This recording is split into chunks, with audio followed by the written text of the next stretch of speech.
बरसात होती है तो सिस्टम सबसे पहले डूबता है। ऐसा न होता तो बरसात में शायद लोगों को वैसी मौत भी न आती जैसी दिल्ली, जयपुर और गुरुग्राम में आई है। डूबता सिस्टम लोगों की जिंदगी का सूरज कैसे डुबाता है, ये तस्वीर उसी का सबूत है। तस्वीरें जयपुर की हैं, जहां बुधवार की बरसात ने सड़क पर समंदर लहरा दिया। पहले रास्ते डूबे, फिर एक साथ 3 लोगों की जिंदगी डूब गई।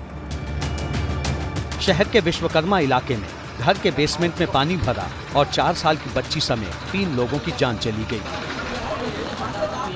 इस वक्त तस्वीरों में तो आप देख सकते हैं कि कैसे ये नीचाई पर बना हुआ है और जब तेज पानी आया तो ये पानी सड़क के रास्ते इन मकानों में गया। कई फुट गहरा पानी था जिसको दमकल और तमाम चीजों की मदद से निकाला गया और उसके बाद अब उन शवों तक पहुंचने की तैयारी है।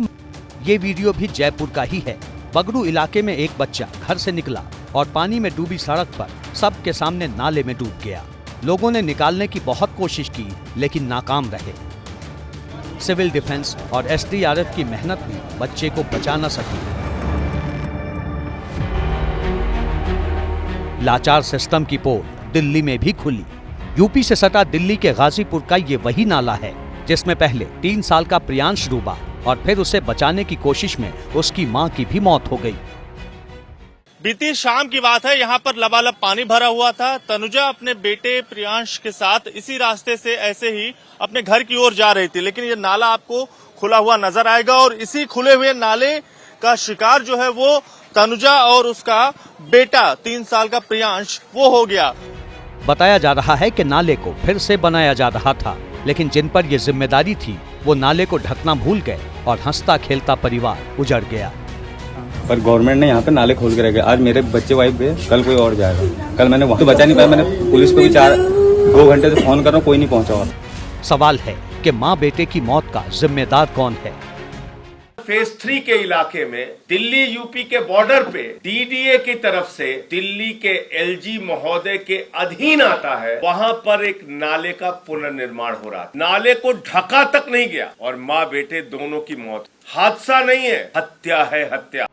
ओल्ड राजेंद्र नगर में 3 छात्रों की मौत पर चुप्पी साधने वाले आम आदमी पार्टी के नेता अब उपराज्यपाल का इस्तीफा मांग रहे हैं और बीजेपी चुप है। ये तस्वीरें गुरुग्राम की हैं। बीती शाम भारी बारिश के दौरान इफ्को चौक मेट्रो स्टेशन के पास बिजली का तार टूटकर सड़क पर गिरा तो पानी में करंट फैल गया और 3 लोगों की जान चली गई। ये जो सामने आप तार देख रहे हैं, यही वो तार है जिससे करंट फैला। इस पूरे इलाके में फुटपाथ तक पानी भरा हुआ था और जब लोग इस फुटपाथ का इस्तेमाल करते हुए एक जगह से दूसरी जगह यानी मेट्रो स्टेशन की तरफ बढ़ रहे थे, तब वो इन तारों के चपेट में आकर के करंट का शिकार हो गए। साइबर सिटी के नाम से मशहूर इस शहर में सिस्टम बिजली का तार नहीं संभाल पाया। इसकी कीमत अब अपनों को खोने वाले चुका रहे हैं। ने अभी तक मुकदमा दर्ज नहीं किया है। पुलिस ये चाहती है इसमें लिपापोती करना कि ये एक नेचुरल डिजास्टर है। एक विभाग की लापरवाही से वहाँ पे बहुत सारा जल भरा हुआ है, जल निकासी नहीं हुई। दूसरे बिजली विभाग की लापरवाही कि उनकी भूमिगत केबल खुली नंगी पड़ी है और उसमें सप्लाई चालू है, उसको बंद नहीं किया गया। इस वजह से इन लोगों की मौत हुई।